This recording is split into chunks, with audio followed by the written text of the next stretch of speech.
യുദ്ധഭീതി കനത്തതോടെ ഇന്ത്യക്കാരെ സുരക്ഷിതമായി ഒഴിപ്പിക്കാനുള്ള നീക്കവുമായി കേന്ദ്രം. ഇറാനിലെ ഇന്ത്യൻ വിദ്യാർത്ഥികളെ മാറ്റി അർമേനിയയിൽ എത്തിച്ച വിദ്യാർത്ഥികളുമായി ആദ്യ വിമാനം നാളെ ഡൽഹിയിലേക്ക്. ഇറാനി ജനതയുടെ കൂട്ടപലായനം തുടരുന്നു.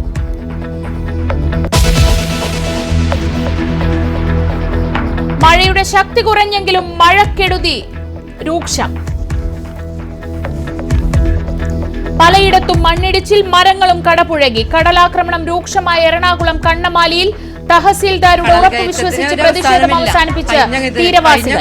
6 വർഷമായിട്ട് ഞങ്ങൾ അനുഭവിക്കുന്നതാണ്. രാവിലെ വന്ന് ഞങ്ങൾ ഉപരോധം നടത്തിയിട്ട് ഇപ്പൊ അവസാനിപ്പിച്ച് ഞങ്ങൾ ഇപ്പൊ മാറി നിൽക്കണേണ്.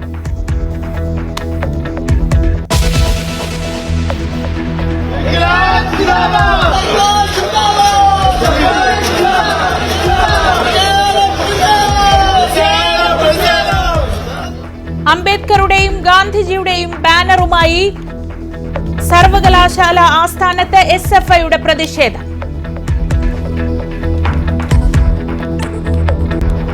കേരള സർവകലാശാലയിലേക്ക് പ്രതിഷേധത്തിനിടെ ഗവർണർ എത്തി സെനറ്റ് യോഗത്തിൽ പങ്കെടുത്തു. പ്രതിഷേധിച്ച പ്രവർത്തകരും പോലീസും തമ്മിൽ ഉന്തും തള്ളും. ഇന്ത്യക്ക് ഔദ്യോഗിക ഭാരതാംബയില്ലെന്ന് മന്ത്രി P. പ്രസാദ്.